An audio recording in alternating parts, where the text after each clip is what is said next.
오늘 아침 하나님께서 우리에게 주시는 말씀은 민수기 17장 1절부터 11절까지 말씀입니다. 여호와께서 모세에게 말씀하여 이르시되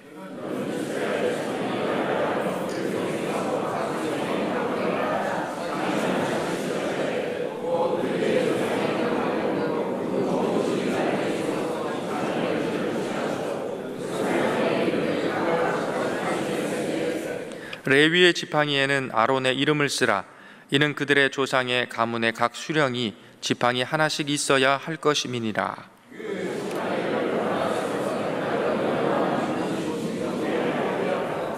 내가 택한 자의 지팡이에는 싹이 나리니 이것으로 이스라엘 자손이 너희에게 대하여 원망하는 말을 내 앞에서 그치게 하리라.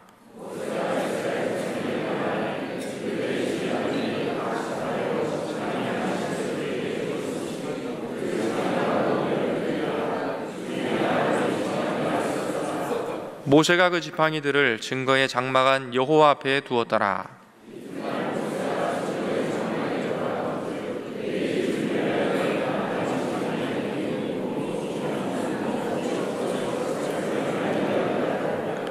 모세가 그 지팡이 전부를 여호와 앞에서 이스라엘 모든 자손에게로 가져오매 그들이 보고 각각 자기 지팡이를 집어 들었더라.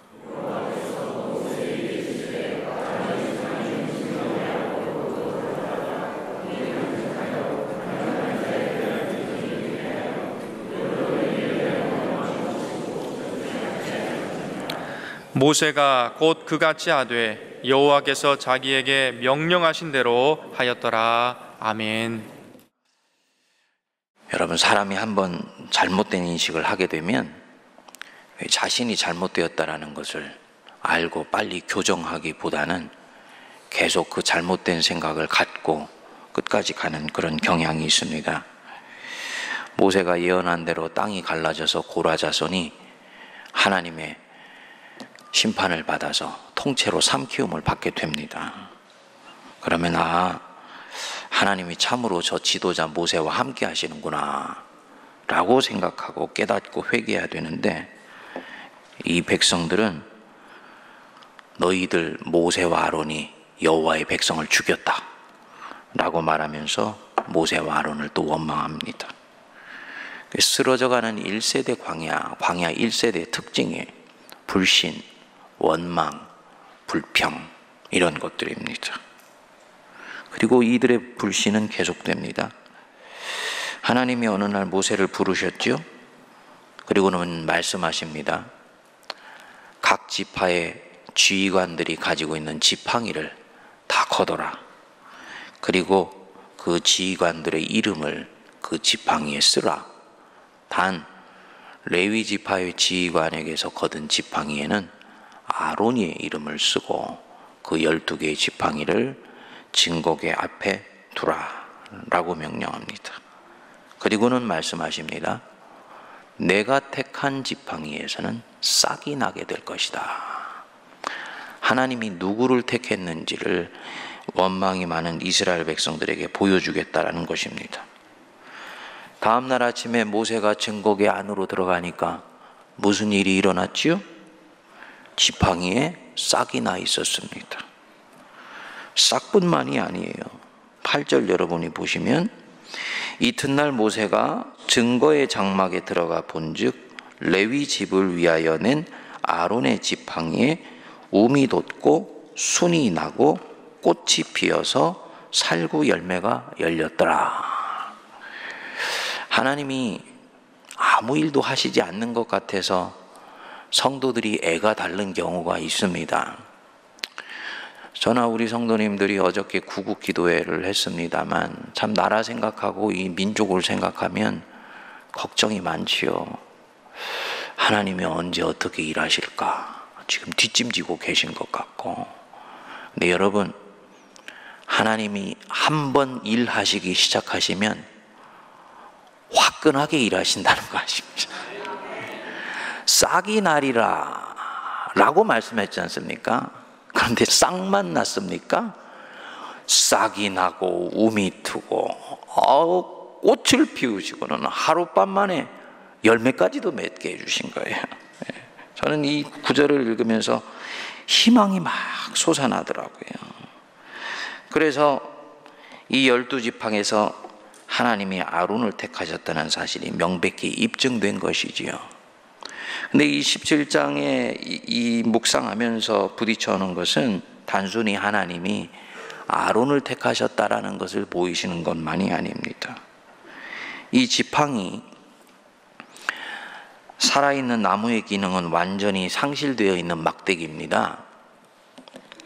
살구꽃이 피기까지는 도대체 이 지팡이가 어느 나무에서부터 잘려 나온 것인지도 알 수 없는, 근원도 알 수 없고 근본도 알 수 없는 나무로부터 잘려져 나오는 그런 막대기입니다. 이 막대기, 그렇기 때문에 생명을 잃어버린 물건이고 생명현상이라는 것을 기대할 수 없는 물건이죠. 우리가 보통 아무 변화도 일어나지 않는 것 같은 그 무엇을 얘기를 할 때 막대기 같다 라는 말을 쓰지 않습니까? 아주 좋은 표현입니다.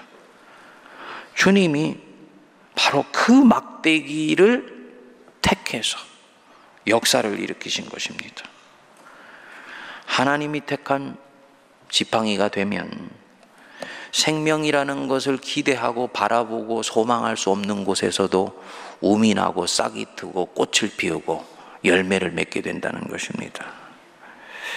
여러분, 뭐가 생각나세요? 묵상하시면서 이 막대기 했을 때 뭐가 생각이 나세요? 어떤 분은 내가 지금 다니고 있는 직장을 생각하는 분들도 계실 것이고, 어떤 분은 꼭 내 인생이 이 막대기 같고 이 지팡이 같다 하는 분도 있을 것이고, 기도해도 변화가 일어날 것 같지 아니한 내 자녀나 혹은 내가 섬기는 어떤 모임을 생각하는 분들도 있을 것입니다. 인간적인 안목으로 보면 희망이 없고 소망이 없는 것 같습니다. 변화라는 것은 절대로 일어날 것 같지 않습니다. 그게 막대기입니다. 이 막대기보다 한 걸음 더 나은 것이 고목이죠. 말라 비틀어져 버리고 불쑤시개나 쓰면은 적당할 것 같아요. 성도님들 중에서 70, 80 넘으시면서 자기 인생을 고목 같은 인생이라고 얘기하는 분들이 계세요. 우리 세문안교회 어른들한테는 해당되지 않는 말씀입니다. 여러분들은 보면 늘 푸른 나무입니다. 아주 좋아요. 80이 넘어서도 자기 인생의 변화를 기대한다는 거예요. 반대로요, 20살인데도 이미 자기 인생을 막대기 같은 인생으로 생각하는 사람들도 있습니다. 근데 우리 꼭 기억하십시다. 생명을 기대할 수 없을 것 같고 생명현상이라는 것은 도저히 일어날 수 없을 것 같은 곳에서도 하나님이 택하신 막대기가 되면 거기에서는 싹이 트고 우미 나며 꽃을 피우고 열매를 맺습니다. 이 일이 단 하루 만에 일어났다고 했습니다.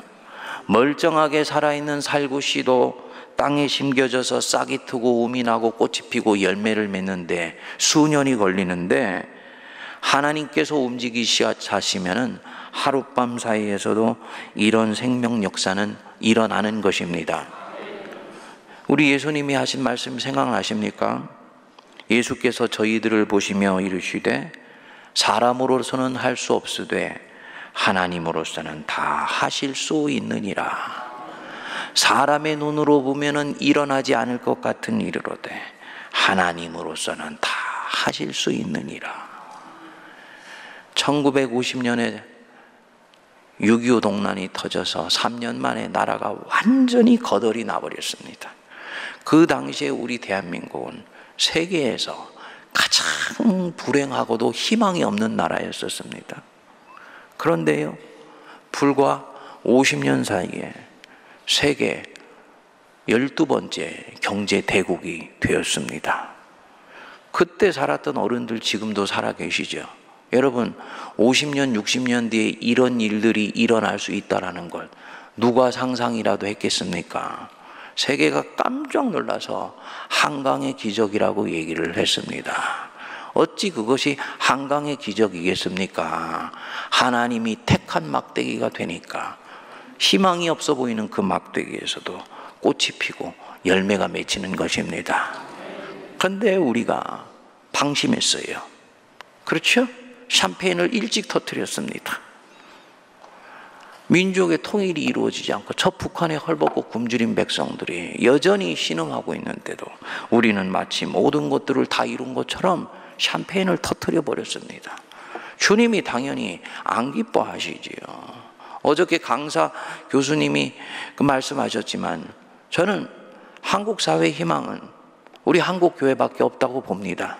그런데 사회가 샴페인을 터뜨리면서 교회도 같이 샴페인 터뜨렸잖아요. 솔직히 여러분, 주님이 이걸 안 기뻐하시는 것입니다. 지금이라도 우리가 다시 한번 하나님의 눈길에 들어온 막대기, 하나님이 택하신 지팡이가 되면 하나님은 사람으로서는 할 수 없는 일, 하나님 자신 우리를 바라보시고라도 일하실 줄 믿습니다. 사람은 이 막대기에서 싹트고 열매 맺게 할 수 없지요. 그렇지만 하나님이 하시면 생명 역사는 일어나기 시작하는 것입니다. 내 인생은 막대기 같은 인생이야. 아무 소망도 없어. 이제는 희망이 없는 인생이 되어버렸어. 그 고백 제대로 하고 있는 것입니다. 당신의 인생 막대기 같은 인생입니다. 소망이 없습니다. 그런데 하나님이 택한 지팡이가 지금부터 되시면 하나님이 그 막대기 같은 인생 속에서 열매를 반드시 맺게 해 주십니다. 그것이 50입니까? 나이가 이미 늦었나요? 아니요. 하나님은요, 단 1년 만에 다른 사람들의 보통 생활에서는 10년에 이루실 일들을 이루어 가세요. 그게 우리가 믿는 하나님이고 능력 많으신 하나님이십니다. 여러분들 중에서 무엇인가를 오랫동안 소망하며 기다리며 애가 타고 있는데도 도대체 그 일이 일어날 것 같지 않은, 점점 시간이 가면서 일어날 것 같지 않아서 낙심하고 지쳐가는 그런 분들이 계십니까? 한 가지만 분명히 하시기 바랍니다. 내가 바라보며 시선을 고정하고 있는 그 일 속에 하나님이 계신가 계시지 않는가? 하나님이 일하시기를 원하시는 곳인가 아닌가? 그것만 보십시오. 하나님이 이미 희망을 걷어버리셨으면요, 빨리 그곳으로부터 시선을 돌려야 됩니다. 그리고 그곳에 지금 또아리를 틀고 계시면은 빨리 진보다리 싸셔야 돼요. 시간 낭비입니다. 하나님이 일하시지 않는 곳에서 아무리 노력해봐도 그것은 아무 역사도 일어나지 않습니다. 주님이 말씀하셨죠. 나올 때 짐을 싸고 신발에 먼지를 털고 나와라. 그런데 그곳에 보이지 않지만 하나님이 일하시고 있다라는 것이 작은 신락 같은 믿음이지만 내게 부딪혀옵니까? 그러면 하나님이 일을 이루실 줄 믿고 믿음으로 걸어가시기를 바랍니다. 사도 바울이 로마서 8장 24절에서 25절에서 그런 말씀을 했습니다. 보이는 소망은 소망이 아니다. 보이는 것을 누가 바라겠느냐? 보이는 것이면 보는 것이지 바라지 않아. 소망하고 바라는 것은 네 안에 그것이 보이지 않기 때문에 그러는 것이다. 그렇지만 우리가 보지 못하는 것을 내가 지금 그것을 바라보고 있으면 참음으로 기다릴지니라. 참음으로 기다리면 하나님이 열매 맺도록 이끌어 주실 것입니다. 오늘 우리 같이 기도할 때 고목같이 60년, 70년 밖에 되지 않은 이 땅, 이 민족이 빨리 늙어버린 고목같이 되어버려 있지 않은지 살펴보면서 하나님의 택한 의의 지팡이가 될 수 있도록 붙들어 주시도록 같이 기도하고, 막대기 같은 내 인생 위에서 내가 바라보고 있는 그 무엇을 붙들고 함께 기도할 수 있게 되기를 바랍니다. 우리 이 시간에 같이 기도하겠습니다. 우리 주 예수 그리스도의 크신 은혜와 하나님 아버지의 만극하신 사랑하심과 성령님의 위로교통 감동 감화 역사하심이 새벽 일찍 주님 앞에 나와 머리를 조아리며 자기 인생과 이 나라 이 민족을 위하여 끊임없이 기도하고 피로 값주고 사신 교회를 사랑하기 위하여 자기 자신을 기꺼이 다시 한번 주님의 택한 지팡이가 되도록 주께 드리기로 작정하는 모든 거룩한 백성들 머리 위에 이들의 인생과 사역과 삶의 자리와 이 나라 이 민족과 저 북녘과 열방에 있는 하나님의 백성들 위해 이제로부터 영원토록 함께하옵시기를 간절히 축원하옵나이다. 아멘.